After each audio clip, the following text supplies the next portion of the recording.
आ जाओ, सब लोग, खाना बन गया है। माँ, आज तो बहुत अच्छी खुशबू आ रही है। क्या बनाया है खाने में? तुम लोगों के मनपसंद दाल चावल।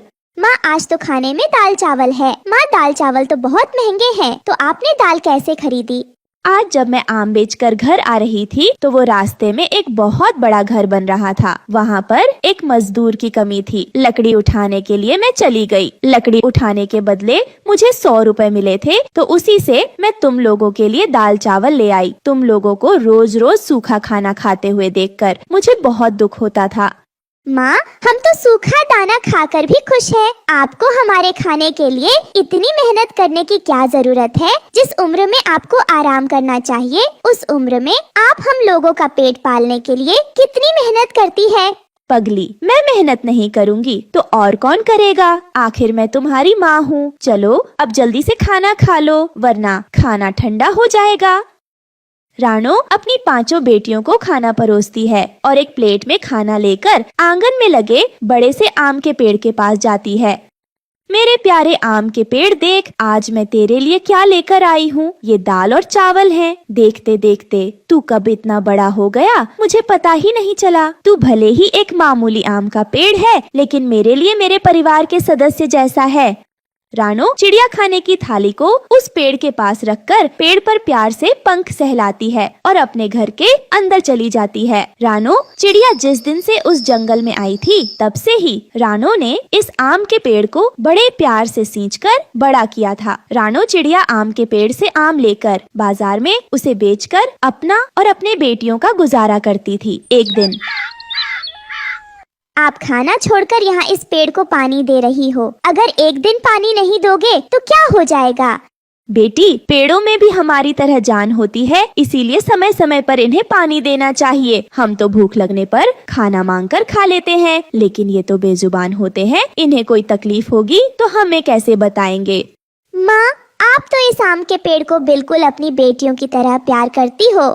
रानो चिड़िया का आम के पेड़ को समय समय पर पानी देना और उसका ख्याल रखना जीवन का एक हिस्सा बन गया था। अरे, घर पर कोई है क्या? कालू सेठ, तू यहाँ? तेरी हिम्मत कैसे हुई मेरे घर में कदम रखने की? मैंने तुझे कहा था ना, मेरे घर के आसपास भटकने की कोशिश भी मत करना। पैर कब्र में लटक रहे हैं, पर जुबान तेरी कैंची की तरह चल रही है। देख, अभी भी प्यार से समझा रहा हूँ, अपनी जमीन को मेरे नाम कर दे। बदले में मैं तुझे अच्छे पैसे भी दे रहा हूँ। मुझे इस जमीन पर एक बड़ा सा ढाबा बनाना है। ये जमीन मेरे पति की मेहनत की कमाई की है। मैं इसे किसी भी हालत में नहीं बेचूंगी, समझे? चला जा यहाँ से। अभी तो मैं जा रहा हूँ, लेकिन एक दिन इस जमीन पर तो मैं कब्जा करके ही रहूँगा। इतना कहकर कालू सेठ वहाँ से चला जाता है। कालू सेठ की नजर बहुत समय से रानो चिड़िया की जमीन पर थी। ऐसे ही समय गुजरता रहा और एक रात, हे भगवान, ये बिन मौसम बारिश कैसे हो रही है? अभी अभी तो पेड़ पर ताजे ताजे आम आए हैं। अगर इसी तरह बारिश और हवाएं चलती रहीं तो सारे आम खराब हो जाएंगे। लेकिन माँ, अब हम लोग इसमें क्या कर सकते हैं? मैं ऐसा नहीं होने दूंगी। अगर आम खराब हो गए तो मैं तुम लोगों का पेट कैसे भरूंगी? रानो चिड़िया अपने घर में रखे एक बड़े से तिरपाल को लेती है और बारिश में भीगते हुए जाकर अपने आम के पेड़ को तिरपाल उड़ा देती है, जिससे आम बारिश और हवाओं से बच जाता है। लेकिन ज्यादा मौसम खराब होने की वजह से बिजली सीधे रानो चिड़िया पर गिरती है और वहीं पर रानो की मौत हो जाती है। उसकी बेटियां अब अनाथ हो चुकी थी। उसकी बेटियां इस सदमे से अभी उभरे ही नहीं थे। तभी, चलो चलो, ये रोना धोना बंद करो और मकान खाली करो। ये घर हमारा है तो हम क्यों खाली करें? चले जाओ यहाँ से, वरना हम तुम्हारी पुलिस को शिकायत करा देंगे। एक नोटों की गड्डी पुलिस के मुंह पर मारूंगा ना, तो वो खुद तुम लोगों का घर खाली करवाएंगे, समझे? कालू सेठ और उसके गुंडे 5 बहनों को धक्के देकर घर से बाहर निकाल देते हैं और कालू सेठ उनके घर पर ताला लगाकर चला जाता है। जिसके बाद बहनें अपने ही आंगन के बाहर बेसहारा पक्षी की तरह रो रही होती हैं। अगर माँ होती तो हमें अपने घर के बाहर इस तरह रोना नहीं पड़ता। पहले तो भगवान ने बाबा को छीन लिया, अब हमारी माँ को भी। भगवान, हमें भी अपने पास बुला लो। अब इस दुनिया में रहकर क्या करेंगे? ये सब कुछ इस पेड़ की वजह से हुआ है। अगर ये आम का पेड़ हमारे आंगन में नहीं होता तो हमारी माँ घर के बाहर नहीं जाती और न ही हमारी माँ पर बिजली गिरती। ये हमारे परिवार का सदस्य नहीं है बल्कि हमारी माँ का कातिल है, कातिल। पांचों बहनें बहुत रोती हैं और उसी पेड़ के नीचे सो जाती है। लेकिन जैसे आधी रात होती है तो अचानक उठो मेरी बहनों, उठ जाओ। इतनी रात को कौन है? एक तो इतनी मुश्किल से खाली पेट में नींद आई थी, इस आवाज ने तो मुझे जगा दिया। अनजानी आवाज सुनकर पांचों बहनें उठ जाती हैं। कौन हो तुम? हमारे सामने आओ वरना हम तुम्हें छोड़ेंगे नहीं। तभी वो देखती हैं कि उस आम के पेड़ से एक चमकदार रोशनी आ रही है और पेड़ बोलता है, ये मैं जादुई आम का पेड़ हूँ। ये क्या? ये बेजुबान पेड़ बोल रहा है? मैं कोई साधारण पेड़ नहीं हूँ बल्कि एक जादुई आम का पेड़ हूँ। तुम्हारी माँ ने मेरे बचपन से लेकर बड़े होने तक मुझे प्यार से सींचा है। हर दिन वो मेरे लिए खाना लेकर आती थी। हमेशा उन्होंने मुझे अपने बेटे की तरह प्यार किया था, लेकिन मेरी खातिर मेरी आंखों के सामने उनकी मौत हो गई और मैं कुछ नहीं कर पाया। लेकिन आज जब कालू सेठ ने तुम लोगों पर अत्याचार किया और तुम्हें घर से बेघर कर दिया तो मैं खुद को रोक नहीं पाया। मैं तुम लोगों की मदद करना चाहता हूँ। बताओ मैं तुम लोगों के लिए क्या करूँ? हम तो अपना पेट मेहनत मजदूरी करके भर लेंगे, लेकिन हमारे पास रहने के लिए कोई जगह नहीं है। हमें अपना एक घर दे दो। ठीक है, मैं अपने जादू से आम के पेड़ से एक आम के घर में बदल जाऊंगा। लेकिन एक बात याद रखना, ये घर रात में ही रहेगा। सुबह होते ही मैं फिर से आम का पेड़ बन जाऊंगा और रात होते ही फिर से आम का घर। इतना कहते ही वो आम का पेड़ देखते ही देखते एक सुंदर से आम के घर में बदल जाता है। इसके बाद पांचों बहनें उस आम के घर के अंदर जाती हैं और आराम से रात गुजारती हैं। फिर सुबह होते ही फिर से वह आम का घर एक आम के पेड़ में बदल जाता है। एक रात बहुत भूख लगी है, कुछ खाने को दो ना। सुबह से कुछ भी नहीं खाया है। मालिक ने दिहाड़ी भी नहीं दी है। कह रहा था कल ही दिहाड़ी देगा। वो रोज ऐसा करता है। मेहनत मजदूरी करके भी हम 2 वक्त की रोटी नहीं खा पा रहे हैं। काश हमारे पास खाने के लिए कुछ होता। इतना बोलते ही उनके सामने खाने की 5 थालियां आ जाती है। ये देखकर पांचों बहनें बहुत खुश होती हैं और पेट भर खाना खाती है। ऐसे ही दिन गुजरते गए, लेकिन एक रात ये क्या हुआ? सुबह जब आया था तो यहाँ तो आम का पेड़ था, रात में आया तो ये आम का घर। इसके अंदर तो रानों की बेटियाँ सो रही हैं। लगता है इसकी बेटियों को काला जादू आता है। कालू सेठ अपने गुंडों के साथ पांचों बहनों के आम के घर में घुस जाता है। तो तुम लोगों को जादू करना भी आता है? तुम्हारी हिम्मत कैसे हुई मेरी इस जमीन पर आम का घर बनाकर रहने की? कालू सेठ के इतना बोलते ही अचानक उन गुंडों के ऊपर आम की गुठली की बौछार होने लग जाती है। लगातार आम की गुठली उन पर पड़ते रहते हैं, जिससे वो सभी घायल हो जाते हैं और कालू सेठ अपने गुंडों के साथ वहाँ से भाग जाता है। जो जैसा करता है वैसा भरता है। हमारी माँ के अच्छे कर्मों की वजह से हमें ये जादुई आम का घर मिला और आज जादुई आम के घर की वजह से हम लोग बच गए। अब गुड़िया चिड़िया और उसकी बहनें उस जादुई आम के घर में खुशी खुशी रहने लगती हैं। प्यारे दोस्तों, इस कहानी से हमें यही सीख मिलती है कि हमें कभी लालच नहीं करना चाहिए। दोस्तों, आपको हमारी आज की कहानी कैसी लगी? हमारी कहानी को लाइक करें, कमेंट करके अपनी राय हमें दें। आपके कमेंट और लाइक हमारे हौसले को बढ़ाते हैं। अगर आप हमारे चैनल पर नए आए हैं तो हमारे चैनल को सब्सक्राइब करना ना भूले। आपका धन्यवाद।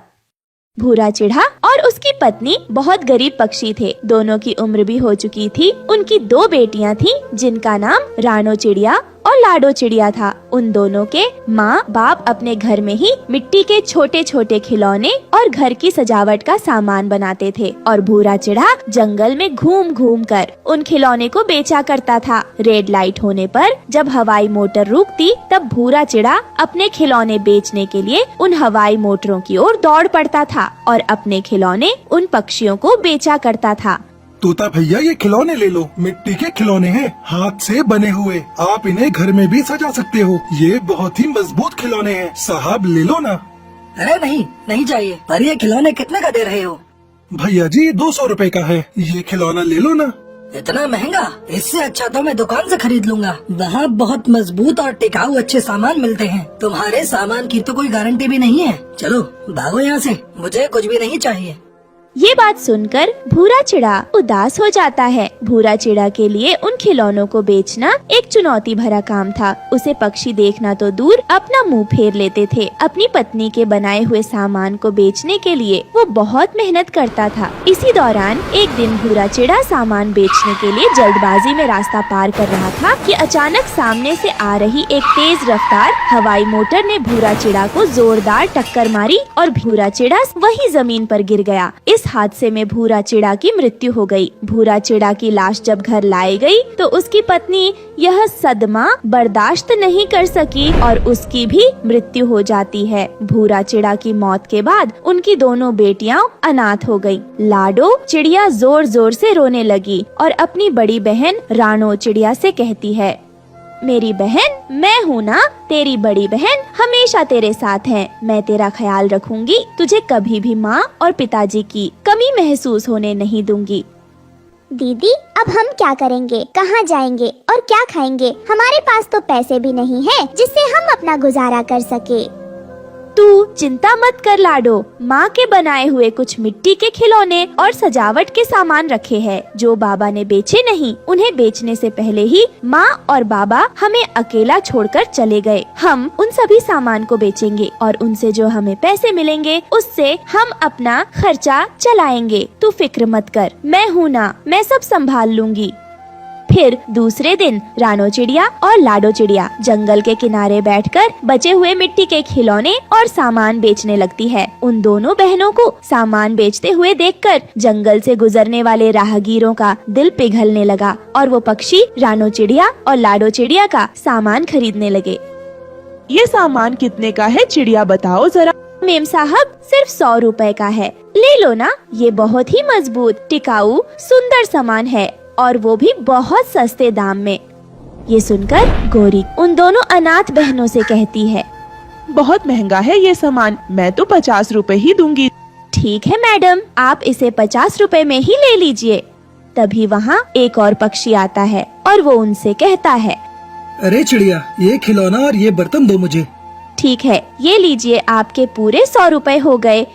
इस तरह से रानो चिड़िया और लाडो चिड़िया की ठीक ठाक कमाई हो गई थी। शाम को दोनों बहन घर लौट कर आई तो रानो चिड़िया कमाए हुए पैसों को गिनने लगी। तभी उसकी छोटी बहन लाडो चिड़िया उससे बोलती है, दीदी, आज तो पूरे 300 रुपए की कमाई हुई है। मजा आ गया आज तो। बस ऐसे ही हमारी कमाई होती जाए तो हमारी जिंदगी कितनी आसान हो जाएगी। हमें फिर गरीबी का सामना नहीं करना पड़ेगा।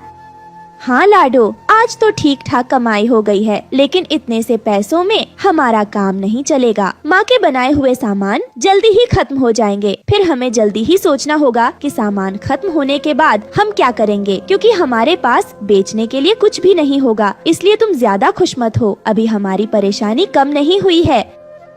रानो चिड़िया और लाडो चिड़िया बात कर ही रहे होते हैं कि तभी दरवाजा खटखटाने की आवाज आती है। रानो चिड़िया ने दरवाजा खोला तो देखा बाहर मकान मालिक भुल्ला चील खड़ा था। उसे देखकर दोनों बहनें घबरा जाती हैं। तभी वो मकान मालिक उनसे कहता है, अरे चिड़िया, तुम्हारे बाप ने पिछले 6 महीने का किराया नहीं चुकाया था और इस महीने का किराया भी बाकी है। बताओ मुझे, कब तक किराया चुकाने का इरादा है तुम्हारा?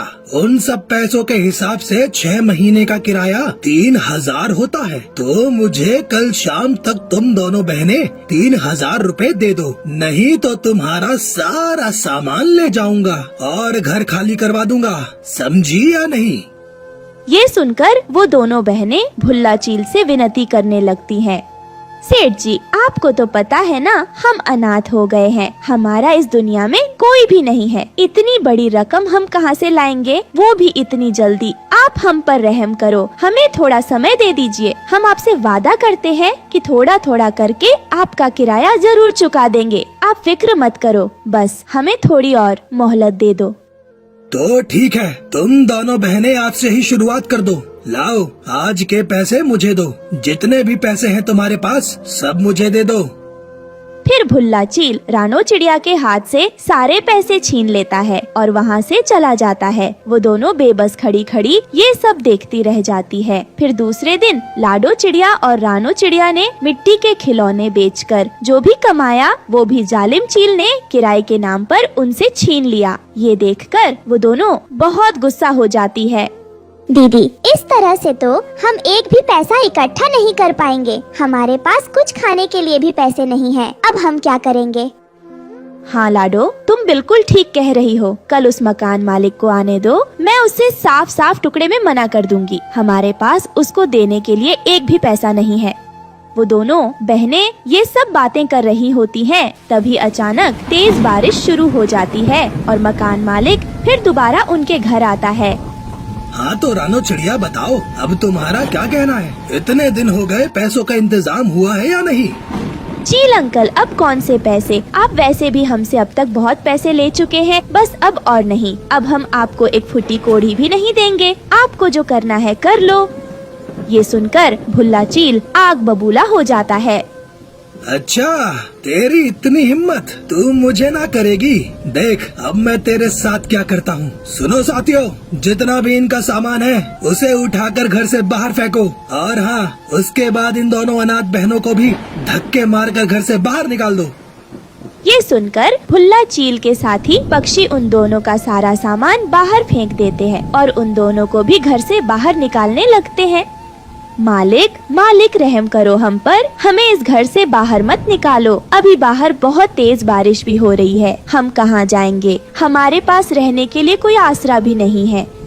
मगर भुल्ला चील उन दोनों बहनों की एक भी नहीं सुनता और उन दोनों अनाथ बहनों को बारिश में बेघर कर देता है। वो दोनों बारिश में भीगती हुई रोती बिलखती एक पेड़ के नीचे आकर बैठ जाती है।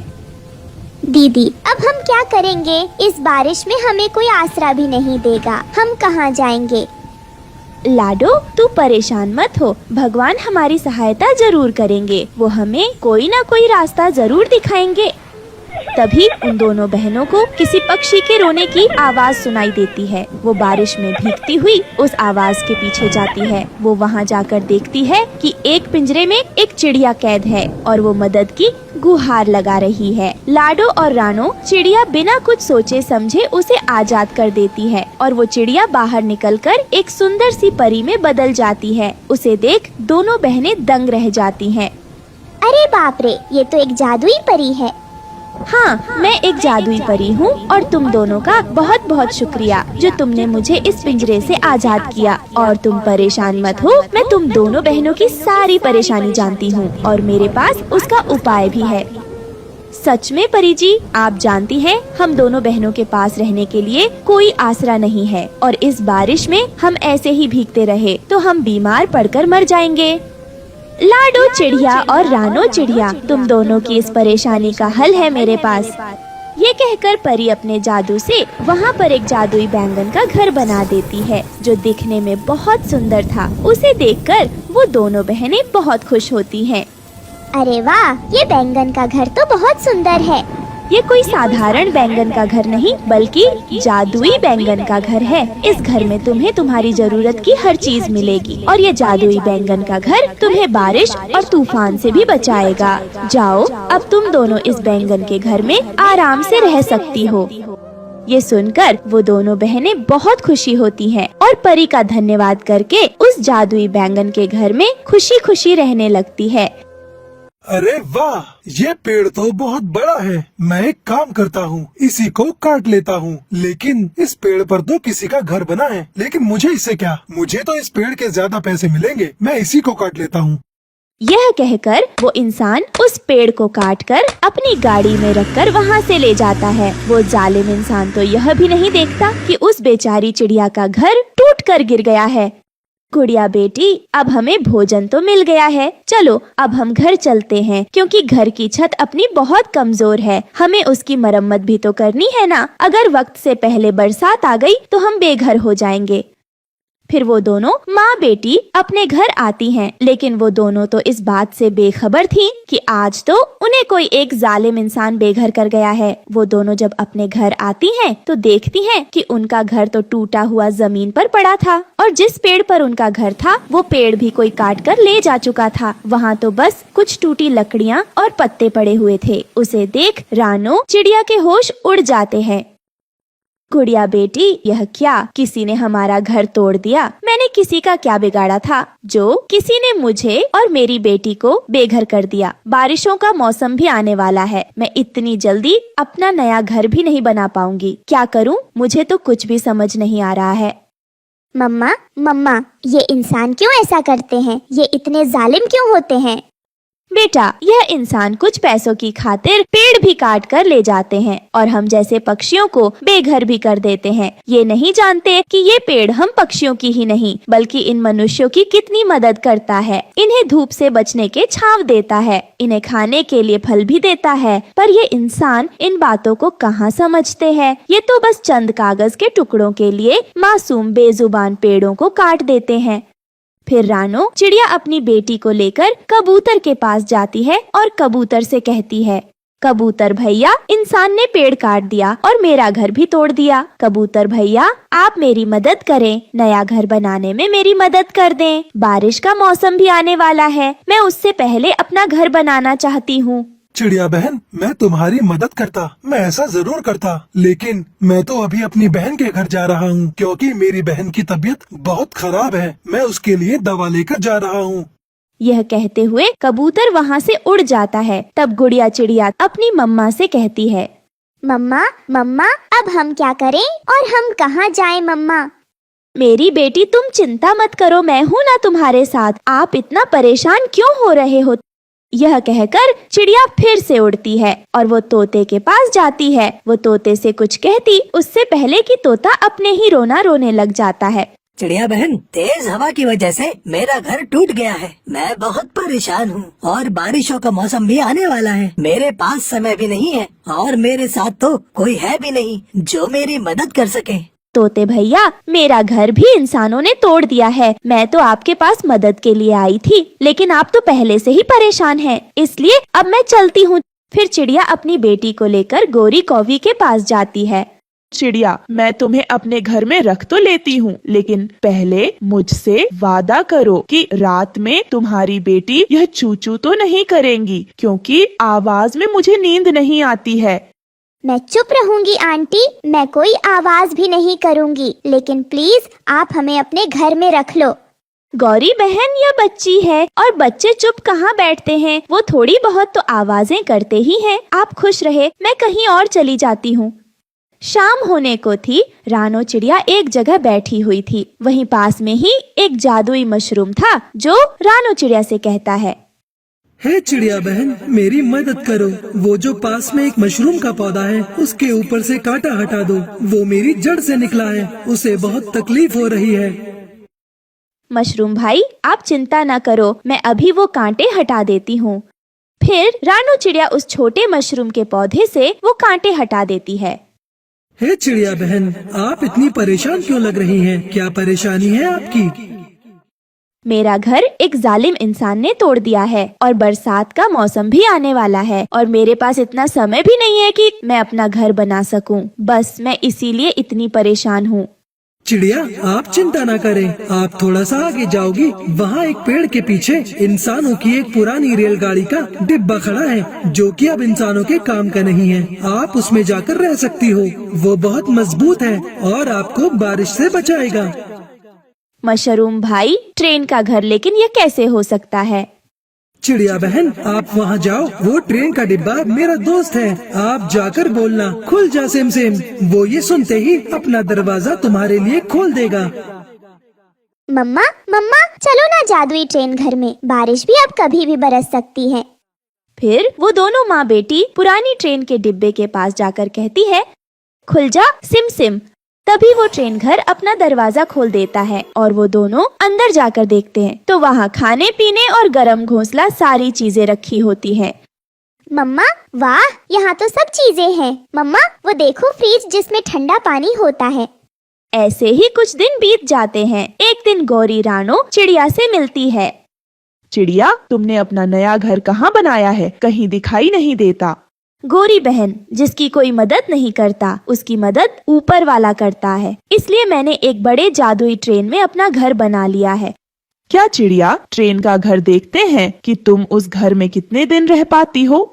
फिर अगले दिन जंगल में तेज बारिश शुरू हो जाती है और साथ ही तेज हवा भी चलने लगती है। रानो चिड़िया अपनी बेटी के साथ सुरक्षित अपने ट्रेन के घर में बैठी हुई थी और तेज हवा की वजह से जंगल के सभी पक्षियों के घर भी टूट जाते हैं। कालू कौवा और गोरी और मिट्टू तोता तीनों परेशान एक जगह बैठे होते हैं। कालू जी, हम सब पक्षियों के घर तो टूट गए, ना जाने वो छोटी चिड़िया किस हाल में होगी। क्या गोरी, रानो चिड़िया कहाँ रहती है? मुझे तो पता ही नहीं है। तोते वो एक ट्रेन के घर में रहती है। उसने एक बड़े ट्रेन में अपना घर बना लिया है। वह अपनी बेटी के साथ उसी में रहती है। गोरी और तोते, यहाँ भीगने से तो अच्छा है हम सब चिड़िया के पास चलें और उससे मदद मांगे, वह कुछ न कुछ जरूर करेगी। फिर वो तीनों वहाँ से उड़ते हैं और रानो चिड़िया के घर के पास आ जाते हैं। पक्षियों, आप सब यहाँ कैसे? आप सब तो अपने अपने घरों में सुरक्षित थे ना? फिर मेरे घर के बाहर क्या कर रहे हो? चिड़िया बहन, क्या बताएं, बहुत बुरा हुआ, सब कुछ टूट गया। तेज हवा की वजह से हम सबके घर टूट गए। कबूतर तो अपनी बहन के घर गया हुआ है, लेकिन उसका भी घर टूट गया है और बाहर तो काफी तेज बारिश हो रही है। चिड़िया बहन, हम बारिश में भीग रहे थे, इसलिए हम आपके पास आ गए। अब आप ही हमारी कोई मदद करो। लेकिन दोस्तों, मेरा ट्रेन घर तो जादुई है, मैं आप सबकी मदद नहीं कर सकती हूँ। आप में से कोई एक मशरूम के पास जाओ और उससे मदद मांगो। फिर कालू जादुई मशरूम के पास जाता है। तुम सब मायूस ना हो, तुम सभी उस जादुई ट्रेन घर में रह सकते हो। आप तीनों एक साथ ये जादुई मंत्र बोलना। यह सुनकर तो वो तीनों बहुत खुश होते हैं और फिर तीनों एक साथ मंत्र बोलते हैं। दरवाजा खुलते ही सभी अंदर चले जाते हैं। रानो चिड़िया, हमें माफ कर दो, क्योंकि जब आप मुसीबत में थी तो हम में से किसी ने भी आपकी मदद नहीं की, लेकिन फिर भी आपने हमारी मदद की। कालू भैया, मुझे किसी से कोई गिला शिकवा नहीं, क्योंकि मुझे विश्वास है कि नेकी कभी बेकार नहीं जाती। अगर कोई किसी की मदद नहीं करता तो ऊपर वाला उसकी मदद करता है। इसीलिए तो ऊपर वाले ने मुझे जादुई मशरूम के पेड़ से मिलाया। यह सुनकर तो रानो के दोस्त रानो से बहुत शर्मिंदा थे। इस तरह चिड़िया सभी को बचा लेती है और फिर सब मिलकर एक साथ खुशी खुशी रहने लगते हैं। दोस्तों, आपको हमारी आज की कहानी कैसी लगी? हमारी कहानी को लाइक करें, कमेंट करके अपनी राय हमें दें। आपके कमेंट और लाइक हमारे हौसले को बढ़ाते हैं। अगर आप हमारे चैनल पर नए आए हैं तो हमारे चैनल को सब्सक्राइब करना ना भूले। आपका धन्यवाद।